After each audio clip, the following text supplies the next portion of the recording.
Community Quarantine o ECQ sa National Capital Region, Bulacan, Cavite, Laguna at Rizal. Kaya magbayanihan po tayo. Ipagpapatuloy ng ECQ ang nauna ng NCR Plus bubble noong isang linggo. Kailangan ng kooperasyon ng lahat para pagkatapos po ng 7 araw, ito po ang nais nating makamit. Mapababa natin ang bilang ng aktibong kaso dala ng COVID-19 surge mula sa higit na 9,000 ngayon. Makikita po sa slide on projections mamaya at makakasama naman po natin si Dr. Althea de Guzman, Director, DOH Epidemiology Bureau para mas mapaliwanag ito. Pero kung titignan niyo po itong ating infographic, yung orange po, yan yung posibleng mangyari kung wala po tayong ginawa. At ito po ay para sa Metro Manila lang. Makikita nyo na pagdating po ng April 4, halos 1 milyon na kung hindi po tayo gagawa ng kahit anong hakbang. Dahil po dun sa ating NCR bubble, mahigit kumulang mga 800,000 po ang magiging kaso natin pagdating ng April 4. Kung tayo po ay mag-MECQ pa rin, mula April 5 to 18, yan po yung green line. Pero tignan nyo naman po ang nais nating makamit. No? Halos kalahati po, no? Kung hindi tayo mag-i-impose ng kahit anong measures, yung red line po yung ating objective na sana po umabot ng 550 to 600,000 lamang po ang mga kaso sa Metro Manila by April 4, no? Tapos kung ang ECQ po ay mas matagal, kung hanggang April 18, yan naman po yung blue lines. Huwag po kayo mag-alala, kasama po natin si Dr. Althea. Now, bumalik sa normal ang ating healthcare capacity na ngayon ay nasa critical level. Yan po yung second objective po natin. No? Ang pangatlong objective natin, mailigtas ang buhay ng marami. Ito po ang ating direksyon. No? Kasabay nito po, yung pag-ECQ, inaasahan natin papalakasin din po natin ang prevention, detection, isolation, and treatment. Sa prevention, istrikto natin ipatutupad ang public health standards at safety protocols, mask, hugas, iwas, at bakuna. Sa detection, gagawin natin ang pagbabahay-bahay para matukoy ang maaktibong kaso sa pamamagitan ng ating Coordinated Operation to Defeat Pandemic or CODE team visits. Sa testing, papaintingin natin ito sa ngayon ay nasa mahigit 50,000 kada araw. Ito po yung dahilan kung bakit in addition dun sa ating mga PCR tests, bumili pa po tayo ng 500,000 na antigen to supplement. Papalakasin din po natin ang ating contact tracing sa pamamagitan ng ating staysafe.ph. At ang mabuting balita, planchadong-planchado na po ang staysafe.ph. At sa treatment, paparamihin natin ang nakakaalam po ng One Hospital Command Center para maiwasan sabay-sabay na pagpasok sa malalaking ospital. At sa Abril po, magbubukas na rin po tayo ng karagdagang mga bed capacity. Kasama na po dyan ang 110 bed capacity sa Quezon Institute na merong pong kakayahang gumamot ng moderate at severe cases. Well, alam niyo po, itong pagdami ng kaso ay dahil nga po sa mga variants, no? Meron na nga pong UK, meron pang South Africa, meron pang Brazil, at nalathala na nga po sa isang magazine, meron ngang Philippine pa. Pero bagamat sa buong daigdig po ay talagang problema itong matinding pagdami ng mga kaso, nananatili pa rin po tayo na number 30 pagdating po sa mga total cases ng COVID sa buong mundo. Ang active cases po nasa number 22 tayo. Ang cases natin per 1 million ay nasa 134 pa rin tayo. At ang ating case fatality rate ay nananatiling mababa po at 1.8. Tayo po ay 82 worldwide. So kung meron po kayo nakitang fake news na tayo daw ay COVID capital, pwede ba ho ilagay nyo sa noon nila itong mga ranking na nalathala po ng WHO. Inilabas na rin po ang inyong IATF ang Omnibus Guidelines on the Implementation of Community Quarantine in the Philippines. Ito po ang guidelines para sa mga lugar na nasa ilalim ng ECQ. Una, kailangan sundin ang minimum public health standards sa lahat ng oras habang merong pong ECQ, mask, hugas, iwas, at bakuna.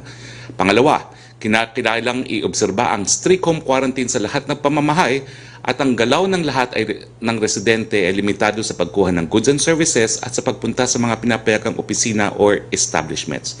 Manatiling homeliners ang karamihan sa atin, stay at home po. Pangatlo, kung dati ay niluwan at pinapayagan na ang below 15, ngayon po below 18 at over 65, yung merong mga immunodeficiency at comorbidity at iba pang mga health risks kasama ng mga buntis ay kinakailangan manatili sa bahay sa lahat ng oras. Liban na lang kung kukuha ng essential goods or services o magtatrabaho sa mga industriya at opisina na pinapayagan. Merong uniform curfew po sa lugar na nasa ilalim ng ECQ pero hindi po kasama ang mga manggagawa, cargo vehicles, pampublikong transportasyon at operating hours ng pinapayagang establishmento. Pinapayagan ang pag-ehersisyo mula 6 a.m. to 9 a.m. within the vicinity of your residences at sa inyong mga barangay. Ulitin ko po importante po talaga ang exercise. Hindi kayo po pinagbabawalan. Pero wag naman kayo lalabas doon sa komunidad ninyo o doon sa inyong barangay nyo. Kanina po, sabi ni GM Jojo, ang daming nagja-jogging dyan sa Luneta at nagbabiking. Hindi po allowed yan. Kung gusto nyo mag-jogging, dyan lang sa barangay ninyo. Kung gusto nyo mag-bike, dyan lang po sa barangay ninyo. Wag po kayong lalayo dahil masisita po kayo. Okay, pumunta naman po tayo sa mga industriya at establishments na pinapayagan ang full on-site capacity. Kung dati ang tawag po natin dyan ay operational capacity, ngayon full on-site capacity. Mapapansin nyo po na dinamihan pa po natin ngayon ang pinapayagan na full on-site capacity. Yung mga industriyang dating nasa maximum 50% tulad ng nasa medicine at vitamin production, medical supplies, equipment at devices, public markets, supermarkets, grocery stores, convenience stores at food preparation establishments tulad ng takeout at delivery at sa mga manggagawa sa utility, relocation work at railway projects ay ngayon ay nasa full on-site capacity na po.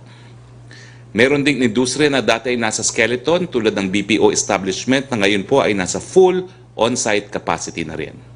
Nakala-flash po sa inyong screen ang trabahong nasa full on-site capacity. Basahin po natin isa-isa. Full on-site capacity, mga hospital, health emergency and frontline services, manufacturers of medicine and vitamins, medical supplies, devices and equipment, industries involved in agriculture, forestry and fishery and other workers, logistics service providers, essential and priority construction projects, public or private, manufacturing related to food and other essential goods, companies that manufacture and or supply equipment products necessary to perform construction and maintenance works, essential retail trade and service establishments, food preparation establishments, public and private financial service providers involved in the distribution of government grants and amelioration subsidies, BPOs and export-oriented businesses, mining and quarrying activities. Ito naman po mga trabahong nasa maximum 50% on-site capacity, media establishments and their total permanent staff complement inclusive of reporters and other field employees. Samantala, ito naman po ang nasa on-site skeleton workforce at tama po kayo, yung funeral and embalming services, skeleton force pa rin. Kasama po sa skeleton workforce ang dental, rehabilitation, optometry and other medical clinics, airline and aircraft maintenance, pilots and crew and employees of aviation schools, vet clinics, banks, money transfer services, yung mga religious workers po, capital markets, security personnel licensed by the PNP, water supply and sanitation services and facilities, printing establishments authorized by the BIR and other government agencies, energy and power companies, the third-party contractors and service providers, establishments engaged in repair and maintenance of machinery and equipment, telecommunication companies, and real estate activities limited to leasing only. Sa mga government workers naman po, kasama na ang GOCCs at LGUs, nasa skeleton workforce ang papasok kasamang iba pang alternative work arrangements, work from home. Ibang usapan naman po sa mga ahensya ng gobyerno na may kinalaman sa health and frontline services, laboratory and testing services, border control at iba pang critical services. Kinikilala natin ang otoridad ng co-equal branches ng pamahalaan na magbigay ng alternative work arrangements. Skeleton workforce din po ang mga nasa foreign diplomatic missions and international organizations na accredited ng Department of Foreign Affairs. Sa tanong kung pwede ang staycation ngayong Semana Santa sa lugar na nasa ECQ, hindi po. Lininaw po yan, wala pong staycation habang tayo po ay nasa ECQ. Tanging hotels at accommodation establishments na may valid DOT accreditation na pinapayagang mag-accommodate ng guests for legitimate purposes sa ilalim ng state of public health emergency. Kasama na po yan yung mga hotels na ginagamit na isolation facilities. At tulad ng sinabi noong Sabado, lahat ng pagtitipon or gatherings ay ipinagbabawal. Bawal ang gatherings outside of residences at gatherings at residences with any person outside of one's immediate household.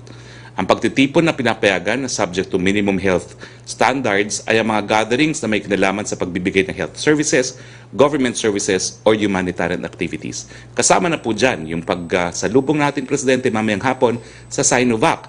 Pero yun nga pong activity mamayang hapon ay limitado lang sa 5. 5 lang po silang susundo sa Sinovac dahil nga po sa umiiral na ECQ. At meron din pong exemption na in-issue ang NTF para dyan. Suspendido po siyempre ang lahat ng face-to-face classes sa lahat ng antas.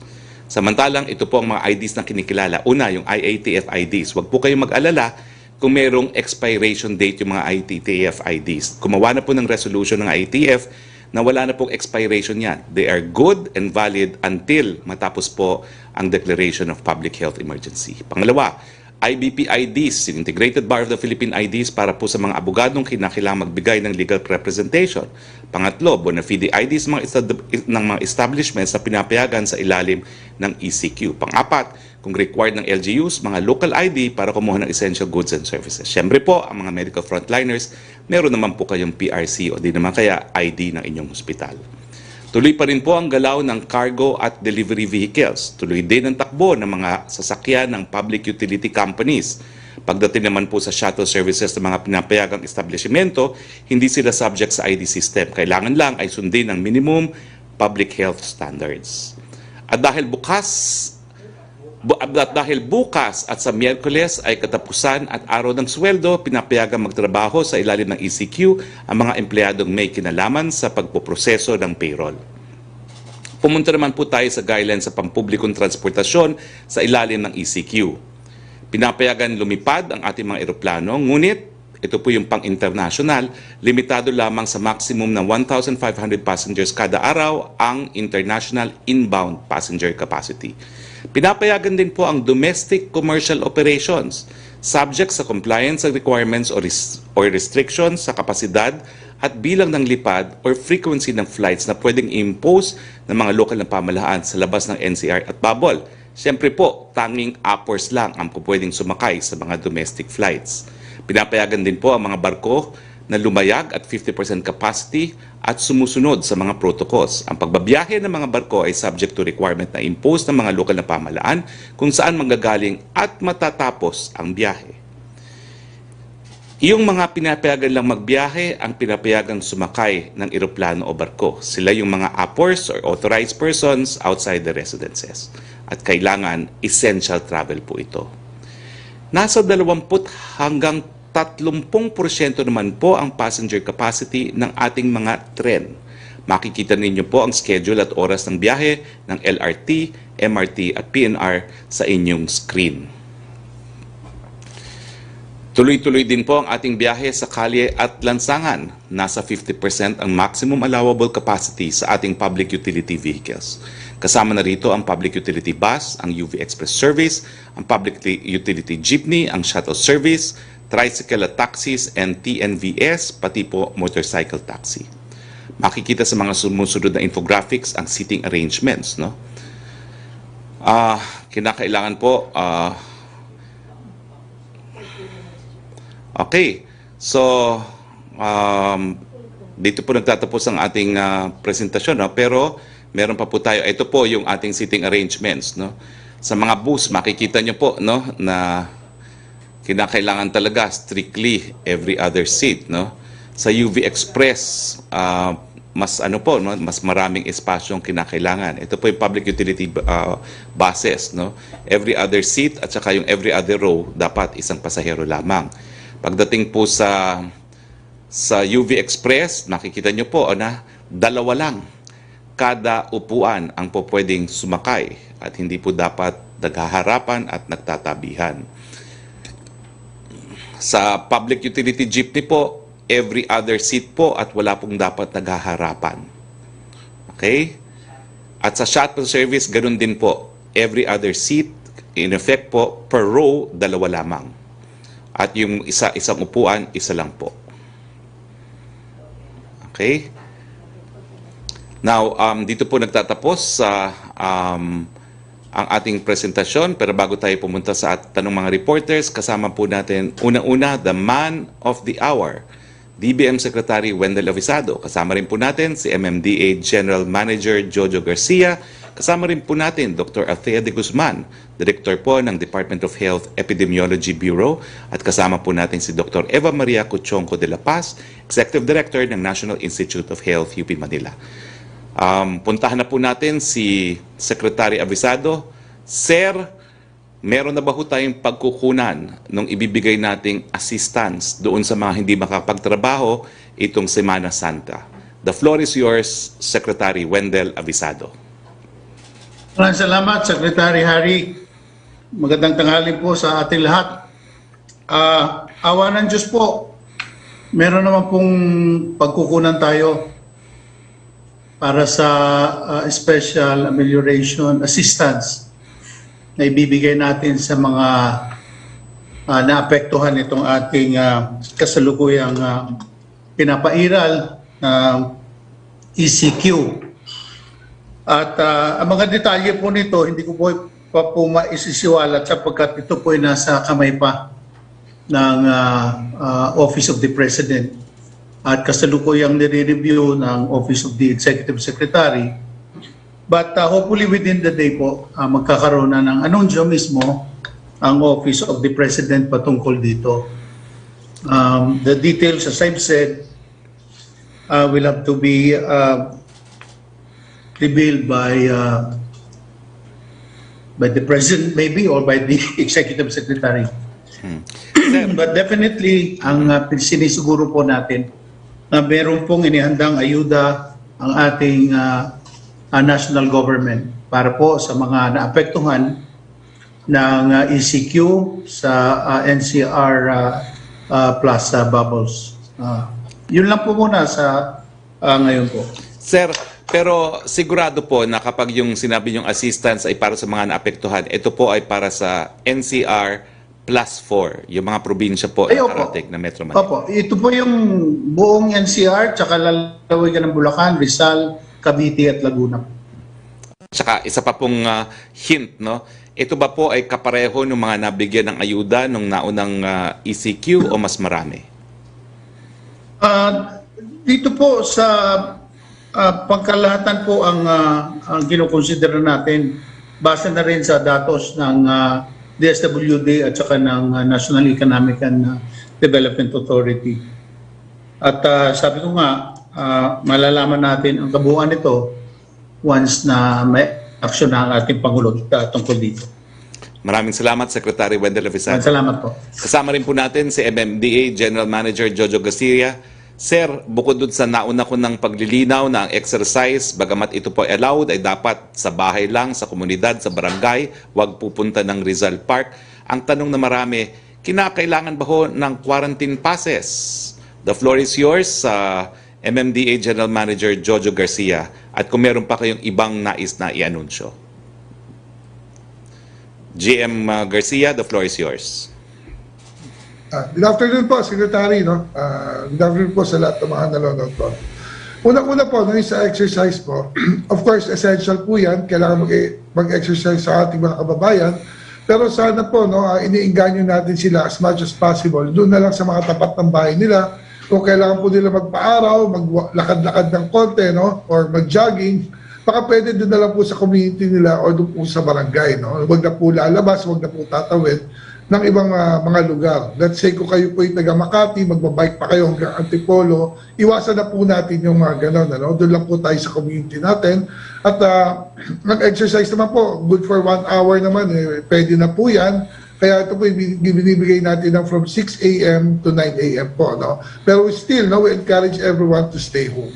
Second po, no, doon sa mga quarantine passes, there's some LGUs po, no, na nagbibigay ng quarantine pass para i-control po yung paglabas ng mga tao.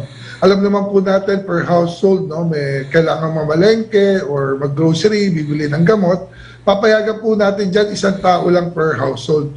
Kaya there's some LGUs na may mga existing quarantine pass, they will allow it.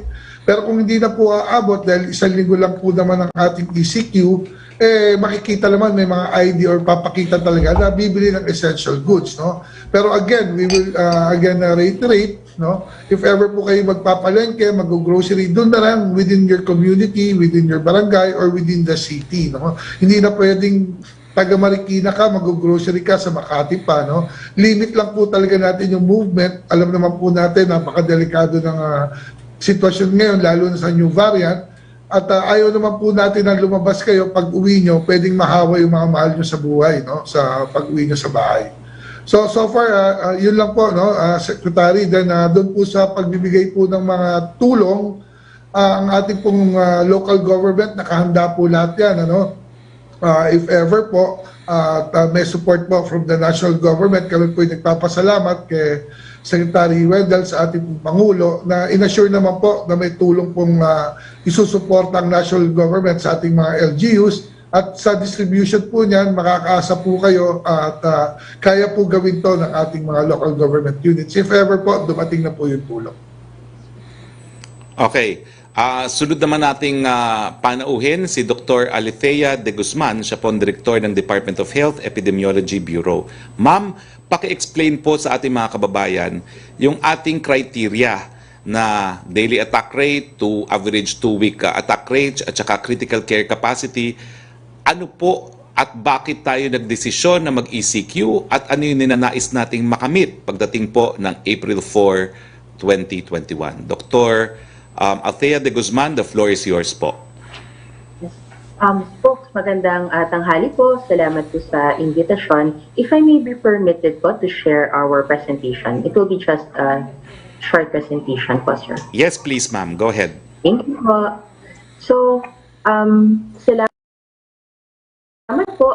Gusto lang po namin parating, no? Ano po ba yung current na situation natin sa COVID, hindi lamang po nationally, pero especially dito po sa National Capital Region at ng ating bubble. Gusto natin parating na nakikita po natin ngayon ng ating mga kaso ay tuloy-tuloy pa pong tumataas. At ito po ay mas mabilis, no, na pagtaas kumpara sa nakikita natin dati. At isa to sa basihan po natin na nasabi natin, kinakailangan na rin natin mag-ECQ. At yung ikalawa po ay dahil sa tuloy-tuloy pong pagtaas, nakikita natin na pupuno na po talaga ang ating mga ospital. Lalo na po ang ating mga ICU, no? At napakahalagang bantayan ng ICU dahil ito yung nag-i-ensure na ang ating mga severe at critical cases ay mamamanage ng tama at mababawasan po natin ang mga deaths because of COVID. Pero yung ikatlong gusto po sana namin mapaabot ay ang ECQ po ay hindi lamang para i-restrict ang mobility natin. Ito po ay dapat samahan po natin ng pag-adhere sa minimum public health standards. At meron din po tayong accountability. When I talk about accountability, hindi lamang po ito gobyerno at LGUs. Tayo po, no, mga personal accountability po natin na mag-cooperate at isupport yung programa na maaga po tayo magpatingin. Tayo po ay mag-cooperate sa mga nagko-contact trace. At kung tayo po ay sinabihang kailangan mag-isolate, mag-quarantine o mag-test, dapat po tayo ay sumunod. Sayang po kasi yung ECQ kung hindi po natin to gagawin, parang na tayo nag-lockdown lang, pero makikita natin mamaya wala po or kaunti lamang ang magiging epekto nito kung hindi po sasamahan ng dalawang bagay na to. Kahapon po, nakapagtala tayo ng 9,475 new cases. Higit sa kalahati nito ay sa National Capital Region at sinundan po ng galing sa Calabarzon at sa Region 3. At kung titingnan natin ang breakdown kung saan-saang specific na syudad o probinsya, ang Quezon City alone, it accounts for 20% of the new cases in the National Capital Region at 1,093. At yung mga iba pong provinces and HUC ay Manila, Bulacan, Cavite po at Rizal at kasama po sila dun sa top 3 regions natin. Dito din po, pinakikita natin ano na ba yung kabuuang total, no, ng cumulative cases natin. Pero nabanggit nga po ni Spokes, ang mga binabantayan natin dito, hindi lamang yung total number, pero ito pong porsyento na severe and critical. Ngayon po, maliit lamang siya. 1.52% lamang siya ng mga aktibong kaso o yun po mga infectious pa. Ito po yung kinakailangan bantayan natin na wag po siyang tumaas, hindi lamang sa numero, pati po ang porsyento. Nabanggit din po kanina ng ating case fatality ay mababa po sa ngayon. At gusto natin maiwan po siyang mababa at yun, tuloy-tuloy po yung maiiwang mababa kung ating ang mga severe at critical ay maalagaan mabuti at ma-push natin po sila towards recovery rather than fatality po. So balik, dito po sa graph na to, pinakikita natin yung alarming situation natin na ang ating peak nitong nakaraang gitna ng Marso ay humigit na po doon sa peak na nakita natin last year. Halos doble na po siya. At itong mga bagong kaso, sumunod ng peak na to, kung saan nakikita nyo po yung arrow, malapit niya nang abutin yung nakikita nyong pinakamataas na bar. Doon po yung halaga ng mobility, ang pagpapractice ng ating MPHS at pag-cooperate po natin sa ating mga LGUs para tayo ay makita agad para hindi na po tayo umabot, hindi na natin malagpasan ang peak na ito. Gusto rin namin pakita na tayo naman ay hindi naging pabaya. Nung nakita natin, nagsisimula pa lamang po, yung pagdami ng kaso, nakita natin yan sa Pasay City muna, meron na pong ginawa ang ating mga LGUs. Ito'y sinanda ng buong MMDA ng pag-conduct po ng mga granular, mga localized lockdown. So balik nakita natin, nagtuloy-tuloy pa po yung pagtaas ng mga kaso po natin at ito'y mabilis na pagtaas ng kaso. Kanina po, ipinapaliwanag nga po ni Spokesperson Harry yung posibleng epekto po nito ng ating mga variants of concern na tinatawag. Ito yung B117, na una pong na-report sa UK at ang B1351 na una pong na-report sa South Africa. Sila po ay nakatulong para po bumilis ang pagdami ng kaso. Subalit, ito po yung gusto naming paabot. May variant of concern man ang isang kaso o wala, napakahalaga po ng MPHS para po ma-prevent na ma-transfer yung variant of concern na yan from one person to another. Higit na mahalaga dahil highly transmissible nga po ang mga variants of concern po ito. So, hindi lamang, dapat tayo ay higit pang mag-ingat dahil itong mga variants of concern mas highly transmissible. So the masking, the physical distancing are very important so that we limit, we lessen yung chance po natin na ma-infect po ng virus at ng mga may variants of concern. Gusto din nating pakita na pagdating naman po sa testing, napakalaki ng itinaas ng testing natin. Pero dyan po papasok yung tinatawag nating paghahanap ng kaso. Dapat po ang i-prioritize kung kayo po ay symptomatic. Kung kayo po ay pumasok na doon sa tinatawag naming suspect case definition, naglagnat, may kasama pang ubo o mayroong 3 or higit pang mga sintomas, tayo po ay magpatingin na agad. O di po kaya, kayo po ay close contact, alam nyo, na pag-alaman nyo, expose kayo sa isang confirmed case or kahit suspect case pa lamang, magsabi na po kayo para kayo po ay agad natin na matest at kayo po ay maa-advise na mag-isolate or quarantine para naman masigurado natin hindi na po dadagdag yung infection mo from our cases and our close contacts. Dito rin po, ito yung tinatawag naming reproduction number. Ano pong ibig sabihin ng 1, 1.37 at 1.4? Sa ngayon, ang pinakahuli po, ang pinaka-current na reproduction number natin ay noong March 13 at nakikita na ito ay 1.4. Pag translate po natin, ibig sabihin kung merong 100 kaso, nag-i-infect siya ng additional 140 other individuals. Ito ay mas mataas sa nakikita natin noong February 14 na 1 lang. Sabihin 100 cases, additional 100 individuals. Ito po ay sa national. Subalit, para sa NCR, mas mabilis pa nga po. It's 100 cases having additional 149 positive individuals. At ito'y mas mataas kumpara po ng mga nakaraang buwan. Ang binabantayan din po natin yung mga nabanggit po ni Spokes na 2-week growth rate at mga tinatawag naming ADAR. Ano po yung 2-week growth rate?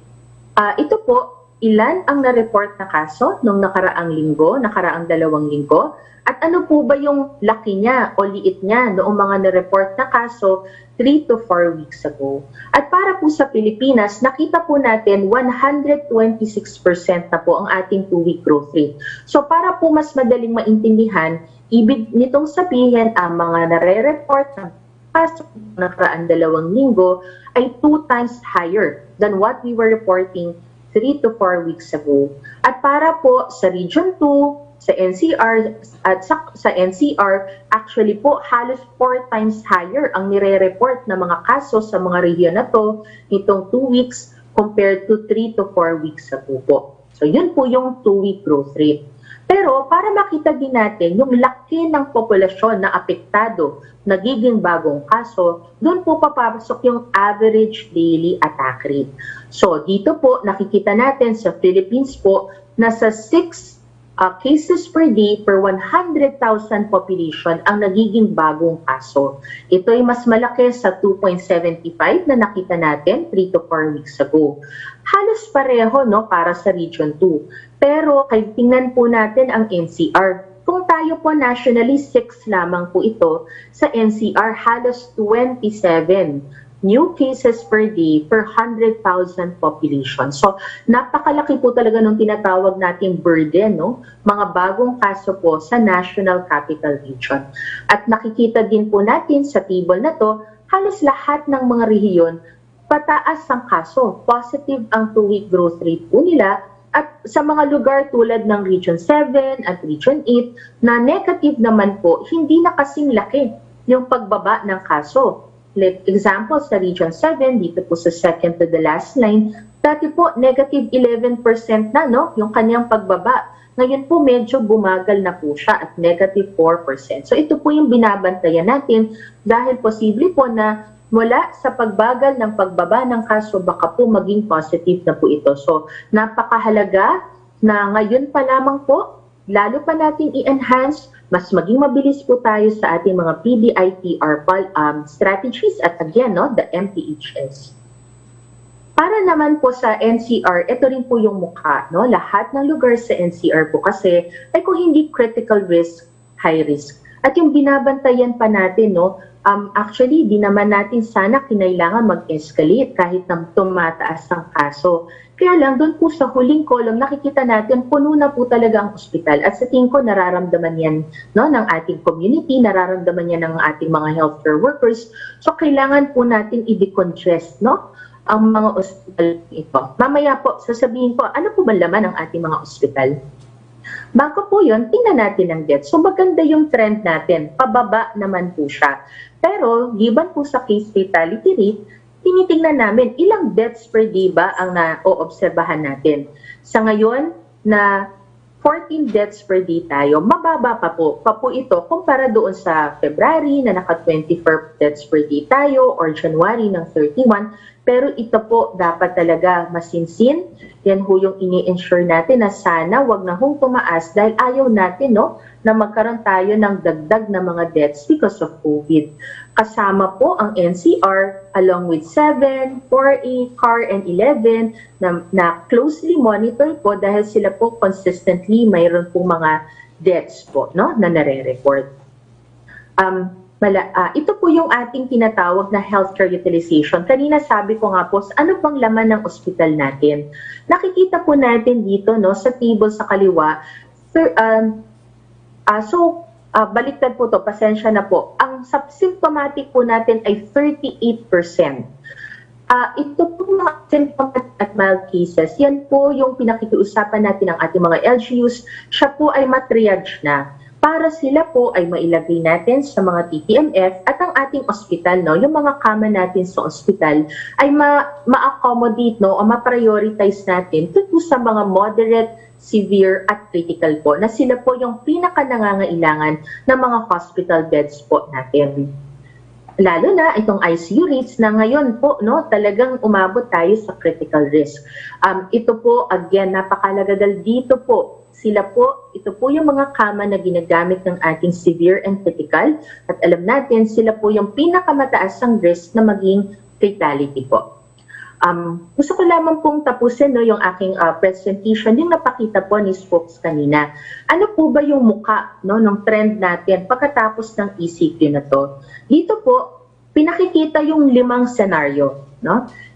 Nakita natin na kung tayo ay naiwan na nag-NCR bubble isang linggo, tas balik na naman tayo, wala tayong bubble. Talaga pong siya yung may pinakamabilis na pagtaas ng kaso. Pabagal siya ng kaunti kung naiwan po tayo sa NCR bubble, kaya lang po tuloy-tuloy pa rin po ang pagtaas. Yung ikatlong senaryo, paano po kung nag-bubble tapos nag-MECQ tayo after? Mas mababa ang kaso sa NCR, kaya lang ganun pa rin, continuous upward trend yung makikita po natin. Ang nakikita namin naman ngayon, itong isang linggong ECQ po natin, bababa ng kaunti pagkatapos ng ECQ. Pero nakikita sa ngayon, posible pong tumaas na naman, ang dami ng kaso natin pagkatapos na malift ng ECQ.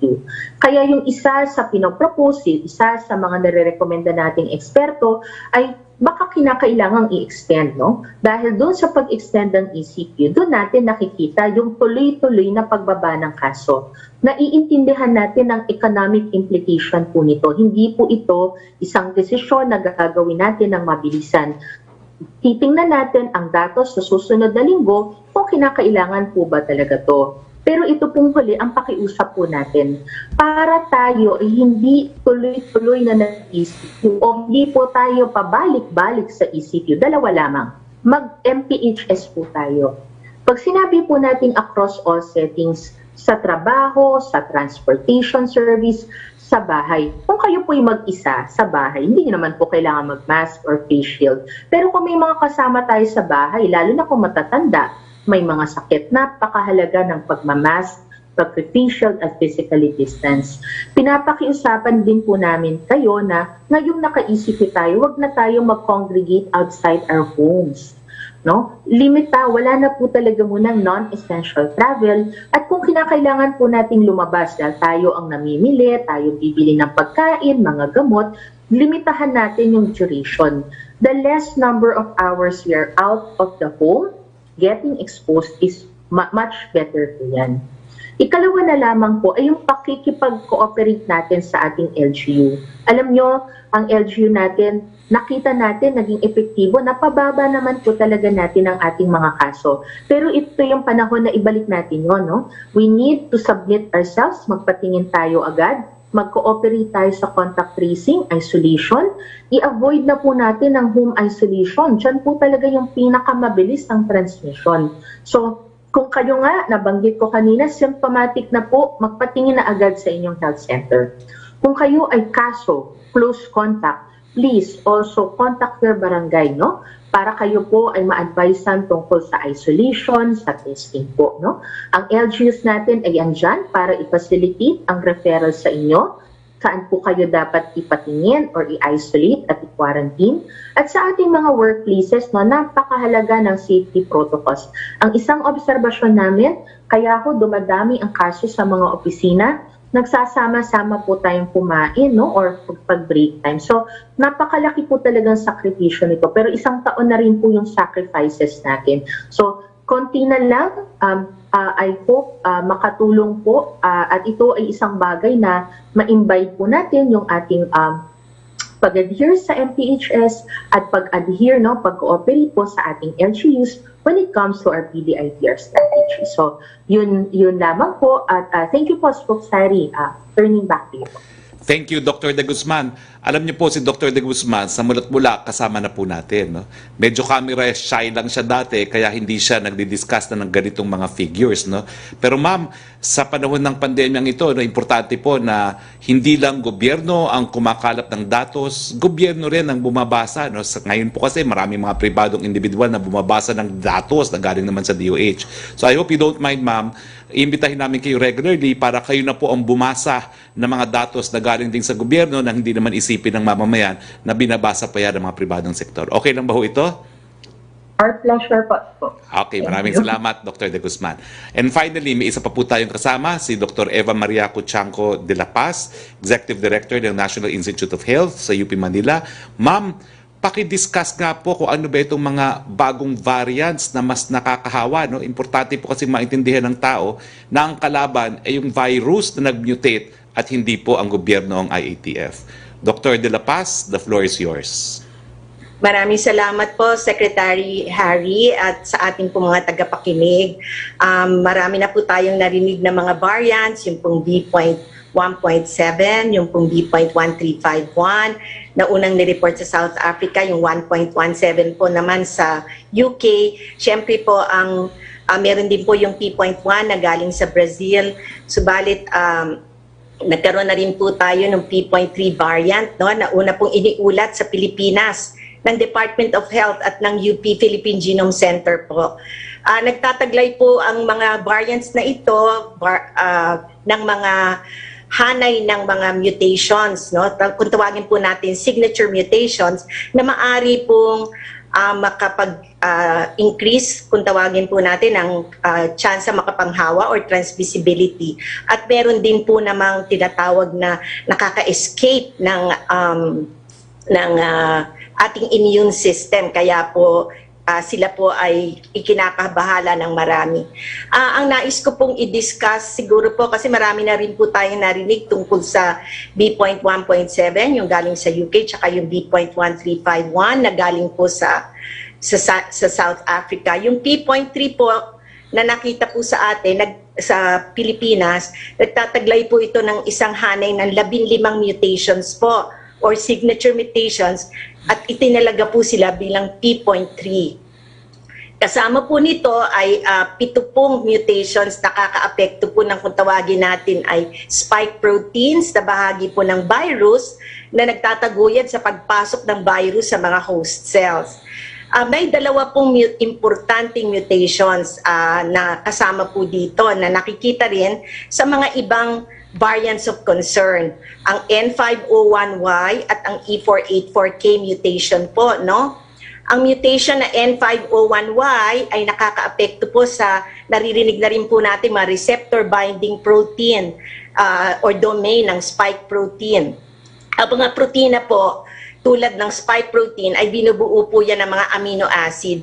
Ang N501Y mutation, ang amino acid po, para lang po naiintindihan ng ating mga tagapakinig, pag sinabi po nating N501Y mutation, ang amino acid po na nasa posisyon number 501 na palitan po. At dahil po dito, at ito ay malapit po sa dulo ng spike protein, binabago po nito ang hugis ng protina at ito po ay nagkakaroon ng mas mahigpit na kapit sa mga selula ng tao. Ang mutation naman po na E484K, ang amino acid po na nasa position 484, napalitan din. Kaya po tinatawag naman po itong escape mutation o may kakayahan na takasan po ang immune system ng tao, again, sa pamamagitan po ng anyo nito. Ayon po sa mga eksperimento, mas mataas sa mga antibodies na kinakailangan upang maiwasan ang infeksyon ng mga selula sa katawan ng isang taong may COVID kung ang virus po ay may taglay na mutation na ito. So sa ngayon po sa ating bansa, 104 nakapag-sequence na po tayo ng mga 4,335 sa UP Philippine Genome Center, no? At nakita po doon na mga 9.1% po ang madalas pa rin pong nakikita or most common variants of concern ay ang B.1.7 at saka po ang B.1351.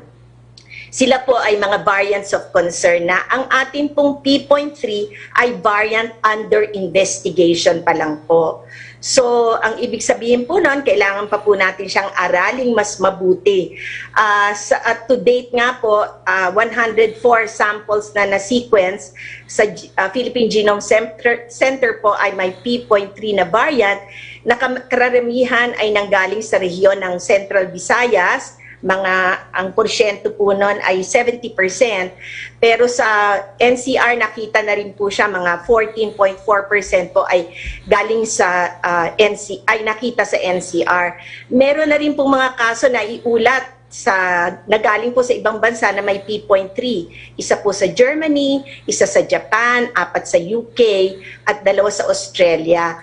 Pinapakita po sa pagsusuri ng Philippine Genome Center na ang pinanggalingan po ng mga ito ay mukha pong galing din po sa Central Visayas, maliban sa isang sample po sa Australia na ang pinagbulan po na mukhang pinanggalingan ay sa NCR.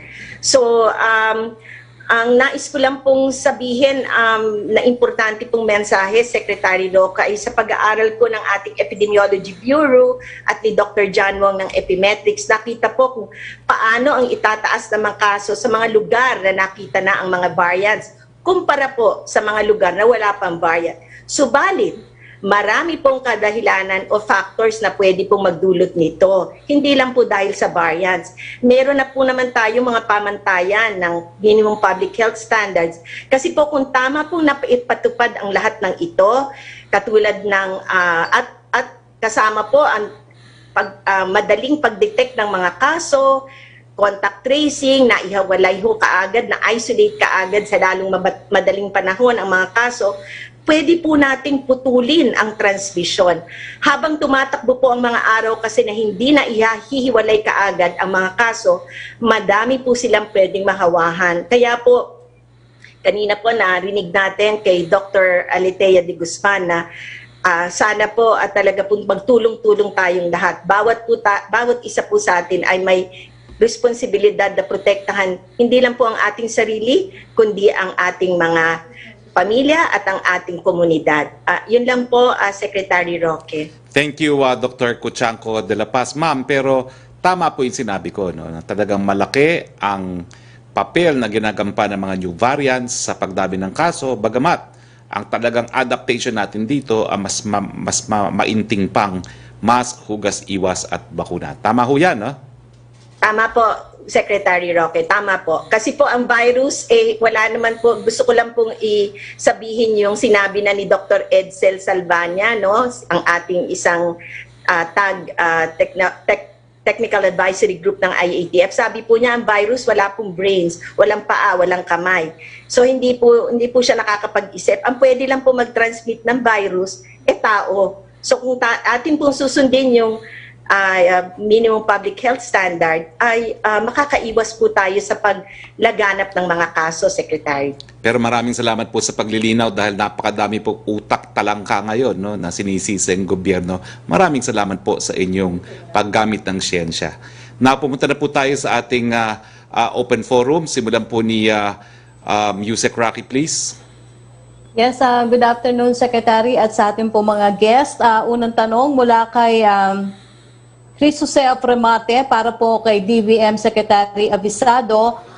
Sino-sino daw po ang mabibigyan ng ayuda? Lahat po ba kwalipikado na mabigyan ng ayuda? Yung mga wala at nawalan ng trabaho lang at hindi nakasali ang mga may trabaho pero nasa ilalim ng ECQ? Secretary Avisado? Sir? Yeah. Bali po sa puntong yan, we are guided by the data given to us by both the DSWD and NEDA. And based on the latest population statistics from NEDA, there are estimated 22.9 million beneficiaries, which correspond to the 80% low-income population in NCR, Bulacan, Rizal, Cavite, and Laguna. And these are the areas placed under ECQ. So, yun yung pinagbabasihan natin. So, hindi po lahat, kundi base po sa datos na binigay sa atin ng NEDA at saka ng DSWD. Pakiulit po, 22 point ilang pong million? 22.9 million. 22.9 million, more or less. Okay. Maraming salamat sa Secretary. Next question, Yusek. For Secretary Roque, tanong pa rin ni Chris Susen Remate, hinikayat na isang senador ang Malacanang na magdeklara ng state of calamity para raw matulungan ng mga hog raisers na makarecover mula sa epekto ng African swine fever at huwag payagan ng pork imports na bumaha sa mga pamilihan. Ang latest po dyan, nagpadala na po ng liham ang ating presidente na nagre-rekomenda na Kongreso na po ang magdesisyon pagdating po dun sa volume na iangkat sa pamamagitan po ng MAF. Tanong naman po mula kay Ace Romero para kay Secretary Roque, your slide show that 1 week ECQ is not enough to continuously bring case numbers down. Does this mean an extension of the lockdown is likely? Sinabi naman po ni Dr. De Guzman, ang rekomendasyon nila is pahabain pang ECQ. Pero kanina po, no, galing lang ako sa IATF meeting, kung makikita nyo po yung diferensya ng red at saka ng blue, hindi po masyado siya nagkakalayo. Ibig sabihin, hindi masyado natin mapababa rin ang numero ng mga kaso maski pa tayo po mag-extend ng ECQ.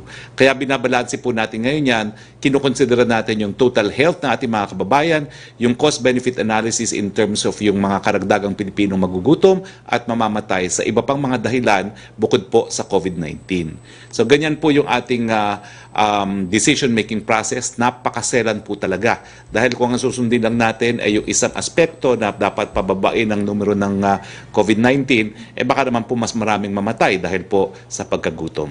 At titignan din po natin, siyempre, yung kakayahan na magbigay pa ng malawakang assistance. Kasi napakadami pong bibigyan ng assistance kada linggo ng ECQ. 22.9 million Filipinos po ang bibigyan ng assistance. Thank you, Secretary. Punta po tayo kay Mela Lesmoras, please. Hi, good afternoon, Secretary Roque. Unahin ko lang po, follow-up din dun sa naging projections nga para sa ECQ. Sa inyong huling naging talakayan sa IATF, may I know kung ano po yung mas malaking chance na napag-uusapan ng IATF, yung extension po ba o hanggang April 4 lang talaga? Ongoing pa po, umalis po ako sa kalagitnaan ng diskusyon. Hindi po pa kami nakakarating dun sa mga proposal. Pero gaya na aking sinabi po, no, maselan po talaga yung decision making. Hindi naman po pwede na sa pagnanais natin na mapabagal talaga ang COVID-19. Mas marami naman ang mamatay dahil sa kagutuman at iba pang mga dahilan bukod po sa COVID-19. Total health po ang ating target. Opo. Pangalawang question ng Secretary Roque regarding naman po sa ibibigay na tulong ng gobyerno ngayong ECQ sa NCR Plus nga. Maraming nagtatanong kailan po kaya yung target na maipamahagi itong mga ayudang ito at paano po kayang gagawin natin sistema para maiwasan na yung mga nangyari before na nagkakaroon ng delay sa distribution? Well, ang narinig ko po, ito po narinig ko kay Secretary Dominguez, no? But this is tentative. More or less, mga kalagitnaan po ng Abril. Now, siguro si Secretary Wendell can also answer this question. Pero yan po ang narinig ko sa bibig ni Secretary Dominguez. Secretary Avisado? Sa panig naman po namin, siguro nagkakaisa kami sa economic team na kailangan talaga yung ayuda na. Kaya nga po, pagka napirmahan ng Pangulo yung rekomendasyon namin, kung alin man doon, kagyat na nakahanda na po yung SARO at NCA. Ibig sabihin, at the latest, bukas, lalabas na lahat yung SARO at NCA para po wala na tayong hihintayin pang mga araw. Opo. Bali, Secretary Avisado, second week of April din po ba yung nakikita yung distribution po? Depende na po sa mga local government units yan. Kasi sila na po mamamahagi. So balit yung pondo, ora mismo, pagka pirma ng Pangulo, ilalabas ko na kaagad yung SARO at NCA, direkta sa mga local government units. Okay. And Secretary Roque, panghuling question na lang po. Meron po bang public address si Pangulong Duterte mamaya? At can you just give us a quick rundown kung ano-ano po yung mga activities na today? Well, sasalubong po siya sa Sinovac, mga alas 4, alas 5, at galing po sa Villamor Air Base, babalik po siya sa Malacanang para sa pagpupulong namin, ng piling miyembro ng IATF at sa kanyang Talk to the People. Inaasahan po natin na sa Talk to the People, masasapinal na yung quarantine classification simula April 5 hanggang katapusan ng Abril at saka yung issue po ng assistance ng gobyerno. Okay, thank you so much po, Secretary Roque, Secretary Abisado, at sa iba pa nating guests. Thank you, Mela. Balik tayo kay Yusek Roque, please. From Laida Salaveria of Inquirer, vaccination is a big part of our recovery strategy, but a recent survey showed that the number of people who refuse to be vaccinated has risen to 61%, with most of them citing safety concerns. Well, dati na po yung numero na yan. I think there's been some improvement pagdating sa vaccine confidence. Pero meron din po tayong naunang pag-aaral na karamihan naman po ng mga Pilipino ay magpapabakuna kung makita nila na nauna na yung iba. At nakita na nga nila na halos lahat o karamihan at least ng ating mga medical frontliners ay nagpabakuna na. Sila po talaga ang pinaka-epektibong mga influencers para magpabakuna ating mga kababayan. Sa ngayon po, ang feedback na nakukuha ko nag-uunahan na nga po ang mga senior citizens na magpabakuna. No? Nabi ko na pong text na natanggap at rin-refer ko naman po sila sa mga mayor ng kanilang mga lugar. Ang second question niya, what additional steps does the government plan to do to address this? What is a game plan in case the number of people willing to get the vaccine doesn't increase or live up to expectations? Well, sa amin naman po, linalabas lang namin ang katotohanan. Mas nakakahawa na po ngayon ang COVID dahil sa mga variants. Totoo po, mas hindi naman po lumala na mas nakakamatay siya. Pero habang mas marami pong nagkakasakit, siyempre po, miski na nanatiling maliit yung ating mga nagkakasakit ng malala o mga namamatay, mas marami pa rin po yun. Dahil siyempre, ang 2% ng 700,000 ay mas malaki kaysa sa 2% ng 500,000. Kaya nga po, kung po pwede na kayong magpabakuna at ang susunod naman pong mga priority natin ay mga seniors at comorbidities, yung mga tinatamaan talaga ng COVID-19, yan po ang pinaka-epektibong pamamaraan para mabawasan natin ang mga namamatay dahil po sa COVID-19. Tanong po ni Maki Pulido ng GMA News, ano daw po ibibigay na tulong para sa mga daily wage earners affected by the ECQ? Ilang workers ang affected? Nasagot na po yan ni Secretary Wendell, 22.9 million. Thank you, Secretary. Punta po tayo kay Melo Acuña, please. Yeah, good afternoon, Secretary. Nice to see you well. I just have several questions for Secretary Abisado, please. Yes, Secretary please. Abisado. Go Good ahead, afternoon. Secretary Abisado. Good afternoon, Secretary. Go ahead, Melo. Opo, nabanggit po ninyo na for signature na ng Pangulong Duterte at magkakaroon kagad ng saro at magkakaroon ng pondo. Ang tanong ko po, do we have the luxury of time sapagkat Lunes ngayon, Martes at Miyerkules, hindi magtatagal, meron na tayong Huwebes Santo, wala na opisina. Paano po kaya makararating ito sa local government units? Ano pong paraan? Sandali lang po kasi issue lang naman namin yung sa BTR, tapos yung BTR, kagyat na maglilipat kagad sila ng pondo sa MDS account ng mga local government units. Sa Calacam, Manila, sa lalawigan ng Bulacan, Rizal, Cavite at Laguna. Sir, ibig sabihin, automated po ito within seconds. Ay, opo. Ito. Opo. Mabuti po kung ganun. Salamat sa assurance. Pero doon po sa presentation na nakita ko kina Secretary Roque at sa mga dalubhasa, meron 5 scenarios para mapababa pa natin yung bilang ng mayroong COVID paglaganap nito. Pero kung sakali pong masusunod yung senaryo na hanggang sa Abril 18, may pondo pa po kaya ang pamahalaan para tugunan ang pangangailangan ng ating mga kababayan? Ay, ito pong inihanda natin ngayon. One time lang po ito dahil ito po ay para lang sa talaga sa sitwasyon ngayon at hindi naman siguro mauubos din kaagad no? In 1 week yung ibibigay na ayuda. So ina-anticipate na rin po natin yan. Kung magkano man yun, malalaman po natin mamaya po dahil we're not at liberty to divulge anything po in fairness to the President po. Yeah, we understand. Or in deference to the President. Opo, we understand that. Para po kay Dr. Alithea de Guzman, please. Go ahead, Dr. please. de Guzman. Yeah. Nabanggit po ninyo na talagang kailangan mag-ingat. Pero doon po sa nangyari sa Metro Manila, sa National Capital Region, hindi po kaya ito paghuhusga ng kakulangan sa contact tracing. Kaya lumaki ng ganito ang bilang ng mga may karamdaman sa Metro Manila. at mga kalapit na mga lalawigan. Pero po, i-konteksto natin siya, no? Ang response, it shouldn't be a blame game, no? Ito, ang pagtaas po ng kasa natin, ay marami pong dahilan. Yung variance of concern, isa lamang po ito. Pero alam nyo, lahat tayo may accountability. Yan po nabanggit ko, no? Yes, the LGUs, may accountability sila na may sapat na resources para makapag-surveillance, testing, contact tracing at isolation. Ngayon, tayo naman, tingnan din natin yung individual accountability natin. Dapat tayo rin naman po magpatingin agad. Kapag tayo ay hinanap, pag kinontact trace, tayo po ay mag-cooperate. So, napakahalaga nun, no? Hindi, kasi kahit madaming contact tracer, pero kung hindi tayo nagsasubmit, hindi natin pinapaalam na close contact pala tayo, or hindi po tayo nagko-cooperate sa contact tracer, hindi po rin natin ma-achieve, no, yung performance metric na kinakailangan nating ma-achieve para po mapababa po natin ang ating kaso. Opo, thank you very much. Secretary Roque, meron lang po ako idudulog sa inyo. This may be a very parochial issue. Meron po kaming kapitbahay na matapos magpa-rebook ng kanyang ticket sa eroplano, makakabiyahe na sa 2 ng Abril at magpapaswab test na bukas para makauwi sa kanila for good. Pero nabanggit po ninyo na authorized persons lamang ang maaaring sumakay ng eroplano. Paano po kaya ang gagawin?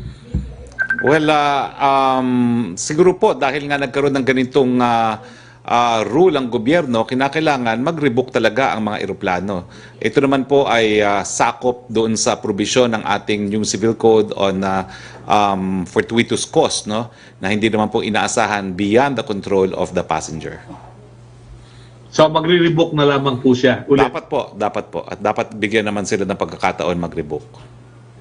Maraming salamat po, Secretary Harry. Thank you. Salamat, Melo. Punta na tayo ulit kay Yusek Roque, please.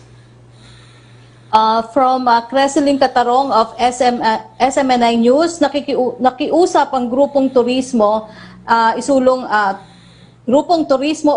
mo sa pamahalaan na isama sa bibigyan ng ayuda ang mga manggagawa sa tourism industry. Ayon po sa grupo, marami sa kanilang miyembro ang hindi pa nakakabalik sa trabaho simula nung 1 taon dahil hindi pa naman 100% bukas ang turismo sa bansa, kaya marami pa sa kanila ang naghihirap. Ano ang tugon ng palasyo dito?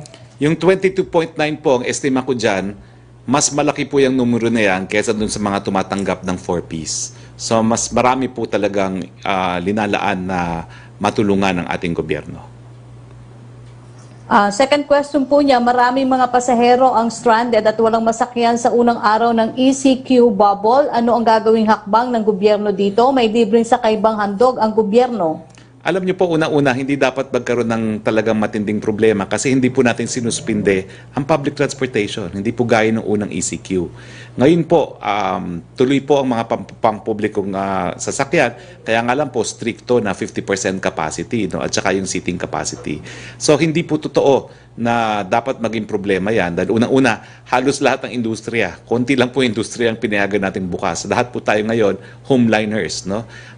At dahil po dito, tingin ko naman po, miski nagbawas ng public transportation, sapat po yan.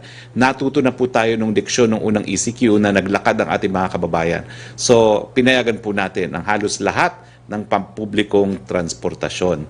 Ito nga po yung mga transportation na allowed, nasa screen po, no? Yung mga domestic na flights, hindi po natin pinatigil. Ang international flights, ang inbound po, 1.5.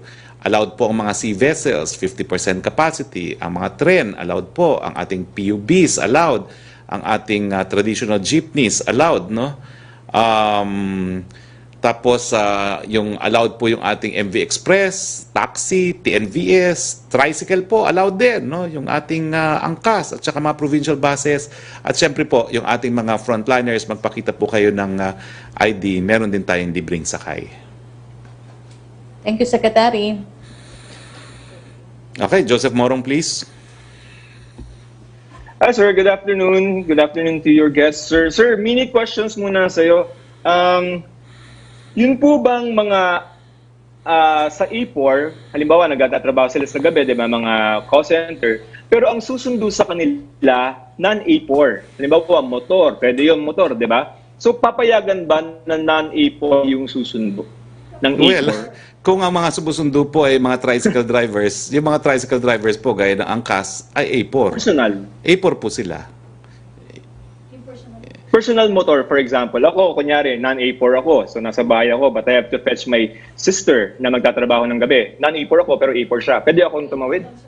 Dapat po A4, no? Pero ikaw po, bilang isang media po, A4 po kayo. Ay, hindi. General, sir, yung halimbawa non-A4 yung susundo. Well, Negative. dapat kumuha na lang ng A4, kumuha ka na lang ng angkas, kumuha ka na lang ng tricycle, kumuha ka na lang ng taxi. Sir, yung returning residents, for example, yung nasa labas ng Metro Manila ngayon, they wanna go back now, can they do that? Karapatan po nila yan dahil yan po ay right to Okay. travel. Pakita lang po na talagang sila po ay residente ng Metro Manila. Sir, can I go to Secretary Avisado? Go ahead, please. Hi, sir. Good afternoon. How are you doing? Ay, Go ahead, Joseph. Hi, sir. Okay. Sir, baka naman pwede nang madukot kasi in-announce na rin naman ni Senator Go kanina yung figure. I just want to confirm if yung figure na in-announce na kanina is yun po yung budget natin. Which figure? 23 billion, sir. At ang sabi po niya ay ang iniisip na options for the President's approval, there's the qualifier, is that either we give it to the family or per individual. And we're looking at giving them not cash aid, pero kind. Ano po yung magiging nating proposal? It is for the President to make a decision on the matter. Suffice it to say that options were available, were made available or are made available to him to choose from. But I cannot say more other than just wait until we get the official announcement from the Office of the President, no less. Yeah, sir, mechanics, probably pwede pong for later ni Presidente yan. Pero at least, sir, yung ano pong sasabihin natin kay Presidente na budget na available. Truth is, meron talaga tayong natitira pang unutilized amounting to 23 billion, no? And how fortunate are we that based on the data provided to us by NEDA, the ones that are going to benefit from this financial assistance would be about 22.9 million targeted beneficiaries. So we're still within the projected required amount to be disbursed for this purpose. Sir, hindi pa natin kayang masabi kung how much each family or individual? Hindi pa eh. Hindi pa eh, because until the President makes the announcement or the Executive Secretary. Pero sir, yung pong prepare nyo na budget, enough po yan for 1 week lang? Hindi naman po mauubos in 1 week yan. Okay. Kasi sir, Kasi nga, we surmise that something more is gonna happen after 1 week. So, based on our projection, this will tie them up at least up until the time that the government or the IATF and approval by the President to make adjustments in the current state of quarantine in our country. Meaning sir, if we extend, may pera pa rin? Well, we're tied up to what we have right now, and that's why the DBCC is going to meet later this afternoon, precisely to talk about the ways forward, considering that we also anticipate na yung ibang region din magkakaroon ng problema. So, na-anticipate na rin natin yan at yung pagkukunan naman, yun ang pag-uusapan namin. Sir, rephrase ko yung question. The 23 billion, can that last for 1 month? I'm not sure because hindi rin nasabi sa amin ng NEDA na Thank you, sir. kung ano yung ibibigay will be good for 1 month. Okay, sir. But Thank it's you for your time. definitely lower than what we have given during the Bayanihan one. No. Okay, sir. Sir, thank you for your time. Nice seeing you again, sir. Thank you. Sir, can I go to Dr. De Guzman, please? Go ahead. Your last question, please. Okay, Dr. De Guzman, how did you say that if 1 week ECQ, if after ng 1 week ECQ ay babalik pa rin po ng increase in numbers? And if we do not sustain, we do not extend, are you agreeable to that as medical perspective, sir? Ang mga projections na ginagawa natin ay based sa mga iba't ibang assumption. So I don't want to make it too technical. So yung ginawang projection po ni Pastor, nakikita niya, kung tayo magwa 1 week ECQ nga po, may bahagyang pagbaba ng kaso, tapos tuloy-tuloy pa po uli, no? Aakyat na naman ng dami ng kaso natin. Pero gusto ko lang pong i-konteksta natin. Baka po kasi masyado tayo nakafocus kay ECQ. Ang ECQ po, dapat sinasamahan siya ng number 1, dapat gumaganda po yung adherence natin sa MPHS. Hindi tayo pwede mag-ECQ lamang. Kailangan yung time na yon, ginagamit natin yon well para mapaabot sa publiko na kailangan tumaas yung adherence natin sa MPHS. Ikalawa, na binibilang o binabay na oras po ng ECQ natin at dapat ito ay tuloy-tuloy after ECQ, ay pa-shorten no, yung delays na nakikita natin. Ngayon kasi may delay tayo, gaano katagal bago magpatingin ng isang tao, bago po siya matest, or bago po siya masubmit to contact tracing. So, sabi nga ni spokesperson, hindi lang po ECQ ang ating dapat na pag-isipan. Magkasama po lahat yon para mag-ECQ man tayo ng 1 linggo, mag-ECQ man tayo ng 3 linggo, yung PDITR at MPHS adherence, dapat andun pa rin po yun. Kung hindi, pag nag-lift na naman po tayo ng ECQ, gaano man siya katagal, tataas pa rin po yung mga kaso po natin. And that's because we don't follow the minimum of protocols, no, ma'am? Tama po, Okay. sir. So, ma'am, so agreeable kayo if we don't extend? Halimbawa, hanggang talagang ang PC natin is hanggang April 4 lang. Okay lang yun sa medical perspective? Mahirap pong sabihin ngayon no? Kaya nga nabanggit ko kanina, napakahalaga ng mga susunod na araw. Okay. Makita natin ang kaso, tsaka yung datos po natin sa healthcare, tsaka ICU utilization rate. Right, thank you for your time, Thank you, Secretary Roque. Joseph. Thank you for your time. Thank you. Back to you, Sec. Roque, please. Yes, Secretary, from Lanesca Panti of GMA News Online, what happened to the expected delivery of over 900,000 AstraZeneca vaccines from COVAX facility? Is the delivery still pushing through? And if so, when will this happen? Darating pa rin po yan either sa last few days ng Marso o sa mga unang araw ng Abril. Question from Rose Novenario of Hataw.